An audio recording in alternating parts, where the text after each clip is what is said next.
It's late and the rain's tapping against the windows like it's trying to get in. I'm curled up on the couch in the living room, the lamp casting a soft amber glow that barely reaches the corners of the room. The house is quiet, but it's the kind of quiet that feels like it's holding its breath, waiting for something to break. I should have walked away that night.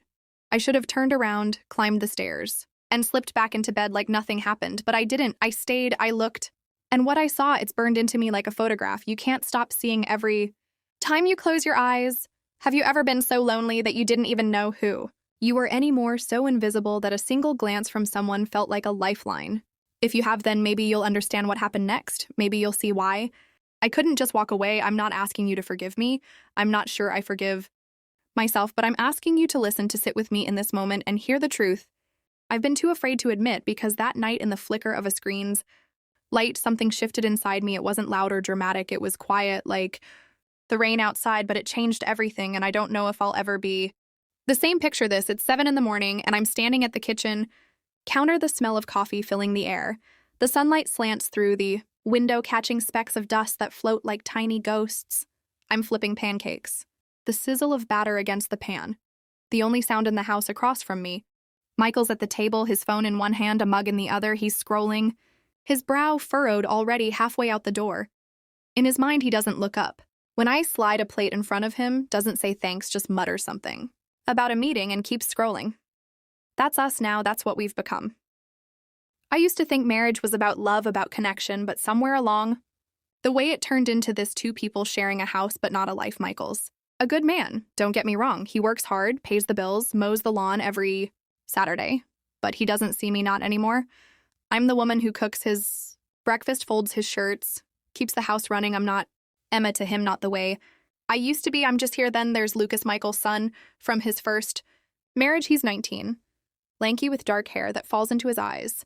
He moved back in a few weeks ago after dropping out of college. I barely know him, really. He's polite, says thank you after dinner, keeps to himself, but his presence changes things. The house feels different with him here. Not fuller exactly, but less empty. He's quiet like his dad, but there's a warmth to him, a flicker of something alive, and sometimes when I catch him glancing my way, I wonder if he sees me, not just the woman who makes his coffee, but me. This house, it's beautiful on the outside, white shutters, a neat lawn, the kind of place you drive by and think they've got it all together. But inside, it's a museum of silence. The walls hold years of unspoken words, of moments we let slip away. I walk through these rooms and I feel like a ghost haunting my own life, and I'm starting to wonder if anyone will ever notice I'm still here. It was 2 in the morning when I woke up, no reason. Just awake, the kind of awake where your body knows something's off before your mind catches up. The bedroom was dark. The only sound, the steady patter of rain against the roof. Michael was gone. Another business trip, Phoenix. This time he'd left that afternoon, barely saying goodbye. Just a quick nod as he grabbed his suitcase. I lay there for a while, staring at the ceiling, the shadows shifting like they were trying to tell me something. Then I heard a faint hum, like a whisper from downstairs. I slipped out of bed, not bothering with shoes, just pulling my robe tight around me. The floor was cold under my feet, the wood creaking softly as I moved down the hall past Lucas's closed door. I paused at the top of the stairs. The sound was clearer now, a low murmur, like someone left the TV on, but it wasn't the TV. It was coming from the living room, a soft glow spilling across the hardwood floor. I should have gone back to bed. I should have told myself it was nothing, just the house settling, just my imagination playing tricks, but curiosity pulled me forward step by step until I was at the edge of the hallway, the light from the living room brushing my toes. Lucas was there, sitting on the couch, headphones on his face, lit by the blue glow of his laptop. He didn't see me, didn't hear me. He was focused, his shoulders hunched, his mouth slightly open, like he was lost in whatever was on the screen. At first, I thought it was a movie, maybe a game, but then I caught a glimpse of the screen reflected in the mirror on the wall, and my breath caught in my throat. It wasn't a movie, it wasn't a game, it was something else, something private, something intimate, something no one was supposed to see. My hand flew to my chest, my heart pounding like it was trying to escape. I took a step back into the shadows, my bare feet silent against the floor. I should have turned away, I should have run upstairs, closed my door, pretended I'd never come down, but I didn't. I stood there frozen, my eyes locked on him. It wasn't long, seconds maybe, but it felt like forever. My face burned, a mix of shock and shame and something else I couldn't name. I watched the way his fingers rested on the keyboard, the way the Light flickered across his face, and for a moment, just a moment, I felt something twist. Inside me, not desire, not exactly. It was more like envy, like longing for something. I hadn't realized I'd lost someone being wanted, someone being seen. I backed away, careful not to make a sound, my heart still racing as I climbed the stairs. Lucas never knew I was there. He didn't hear the creak of the floorboards, didn't see me standing. In the dark, my robe pulled tight like it could hold me together. I slid back into bed, the sheets cool against my skin, and stared at the ceiling again. The rain kept falling steady and relentless, but I was wide awake now, painfully awake, and I knew even then that something had changed, not between me and Lucas, not yet. But inside me, a crack had formed, small but real, and I didn't know how to close. Mornings in my house start the same way every day. The alarm buzzes at 6. And I'm up before the sun, padding across the cold kitchen floor in my slippers. The coffee maker gurgles, filling the air with that bitter, familiar smell. I pull eggs from the fridge, crack them into a bowl, and whisk until they're smooth. The skillet hisses when I pour them in, a sound that's become my morning anthem by the time Michael stumbles downstairs. Ty half nodded. I've got breakfast on the table, eggs, toast, a sliced orange. He grunts a thanks maybe, but his eyes are glued to his phone. Thumbs scrolling through emails. I sit across from him, sipping my coffee, watching the steam curl into the air like it's got somewhere. Better to be. This is my life now, a series of tasks that keep the house running. I make meals, nobody compliments, fold laundry. Nobody notices dust shelves, that nobody sees Michael's a sales manager, always on the road or buried in work. He's not cruel, he's just absent. I remember when we used to really talk back when we were dating. He'd tell me stories about his childhood, about fishing with his dad on Lake Michigan, his voice warm and easy. Now our conversations are about bills or schedules or whether the car needs an oil change. I don't know when we stopped being us, but it happened and I didn't even notice until it was too late. I used to have dreams. I wanted to be a writer, to fill pages with stories that made people feel something. I'd sit in coffee shops with my notebook, scribbling ideas, imagining a life where my words mattered. But then I met Michael, and we got married. And somehow my dreams got packed away like old clothes in the attic.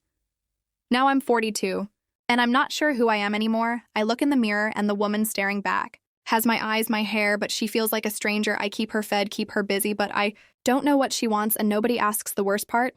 I'm not even sure I mind anymore. I've gotten used to it, this quiet life. I tell myself it's fine, that this is what marriage looks like after 15 years, but sometimes when I'm wiping down the counters or watering the plants, I feel it a pang, sharp and sudden, like I'm missing something I can't name. It's not loud, but it's there sitting in my chest waiting for me to listen, and I don't know how much longer I can pretend it's not a few weeks ago. Everything changed, not in a big way, but enough to make the air feel different. Lucas, Michael's son, moved back in. He'd started college last fall, some liberal art school in Ohio, but it didn't stick. He told Michael it wasn't for him, and that no arguments, no lectures. Michael just nodded and said, "Come home then." So we cleared out the guest room, stacked boxes in the garage, and made space for him. Just like that, our house of 2 became a house of 3. Lucas is 19, all long limbs and quiet energy. He's got his dad's dark eyes, but none of his hardness, where Michael's always rushing. Lucas moves slow, like he's taking in the world one piece at a time. He's polite, says thank you when I set a plate in front of him, helps clear the table without being asked, but he keeps to himself mostly. I'll hear his door click shut after dinner, and that's where he stays. Music leaking faintly through the walls.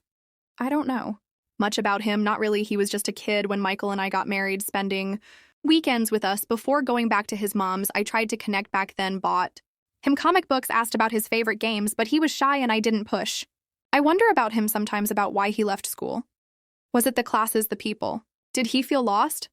Like I do sometimes. I don't ask, though. It's not my place, but I see things, small things, the way he lingers at the window staring at the street, like he's waiting for something, the way his shoulders slump when Michael brushes off his questions about work. There's a story there, but he's not telling it. And I'm not sure I have the right to hear it. Having him here shifts things. The house doesn't feel so hollow anymore. There's another voice, another set of footsteps. I catch myself listening for them, sometimes the soft thud of his sneakers on the stairs, the creak of his door. It's not that we talk much. He's not one for long conversations. But his presence is enough to make me feel less like I'm rattling around in an empty box. And maybe that's dangerous, feeling that way. Maybe I should be more careful, but for now, it's just nice to know someone else is, here, breathing the same air, filling the same silence. At first, Lucas and I barely crossed paths. He'd eat breakfast after I'd cleaned up, slip out to the living room when I was already in bed, but slowly things started to change. Little moments so small you'd miss them if you weren't paying Attention one night, I went to the kitchen for a glass of water, the clock glowing. 11:47 on the microwave, Lucas was there leaning against the counter, a bowl of cereal in his hand. He looked up startled then, smiled a quick, easy smile that caught me off guard. "Couldn't sleep?" he asked, and I nodded, suddenly aware of how loose my robe was. How messy my hair must look. We didn't say much, just stood there, the hum of the fridge filling the gaps. He asked if I'd seen the new superhero movie everyone was talking about, and I laughed, admitting I hadn't been to a theater in years. He raised an eyebrow, like he couldn't believe it, and for a second, I felt seen, not as Michael's wife, not as the woman who keeps the house tidy, but as me. It was fleeting, but it warmed me like a candle flickering in a drafty room another time. I was reaching for a mug in the cabinet, and he was there too, going for the same one. Our hands brushed just for a moment, his fingers cool against mine. I froze, and so did he. The air between us suddenly thick. "Sorry," he mumbled, stepping back, but his eyes lingered on me a second too long. I laughed it off, grabbed my coffee, and pretended my heart wasn't beating a little faster. These moments, they're nothing, right? Just accidents, just coincidence, but they stack up like pebbles in a pile, and before you know it, you've got something heavy. I started noticing him more. The way he'd pause in the doorway watching me chop vegetables, or how he'd nod when I said something small, like he was really listening, and I started noticing myself. Too, the way I'd smooth my hair before heading downstairs, the way I'd choose a sweater that fit a little better. I told myself it was nothing, just wanting to feel human again, but deep down I knew better. I knew something was shifting, not in the house, but in me. And that's the thing about loneliness. It doesn't shout, it whispers, it slips into the spaces you didn't know were empty, and it waits. I didn't see it coming, not. Then I thought I was just living my life, same as always, but those little sparks, those tiny moments with Lucas, they were lighting something I hadn't felt in years, and I wasn't ready for what that meant. It's evening, and I'm in the bedroom, the curtains drawn tight against the fading light. The bed cacks as I sit, my hands folded in my lap, staring at the empty space where Michael should be. He's asleep downstairs, sprawled on the couch, his laptop still open on his chest, the screen glowing faintly. It's become his ritual work until he collapses, the blue light carving shadows under his eyes. I don't bother waking him anymore. I just pull a blanket over him and tiptoe back upstairs, the house swallowing every sound. Michael wasn't always like this when we met. He was different, alive, present. We'd spend weekends at the lake, his hand warm in mine, laughing over nothing. He'd talk about his dreams, about building a life together. His voice full of fire. I fell for that fire, for the way he made me feel like I was part of something bigger. But somewhere along the way it faded. Maybe it was the promotions, the late nights, the pressure piling up. Maybe it was me not knowing how to keep him close. Now he's a stranger who shares my address. He leaves coffee cups in the sink, his socks on the floor, but he doesn't leave me anything real. No words, no warmth, no trace of the man I'm married. I try to remember the last time he touched me, really touched me, not just a brush of his arm as he passes by. I can't. Instead, I remember the small things, how he used to slip notes into my purse, little scribbles like, "Miss you already," or "Dinner tonight, just us." I kept them in a shoebox under the bed, but I haven't opened it in years. It hurts too much knowing those notes are all that's left of who we were. I wonder if he even notices I'm here, or if I've become part of the furniture. Reliable, familiar, invisible. Sometimes I catch myself watching him, searching for a flicker of the old Michael. Last week he was grilling burgers in the backyard. The air thick with charcoal smoke. Lucas was there, tossing a football, and for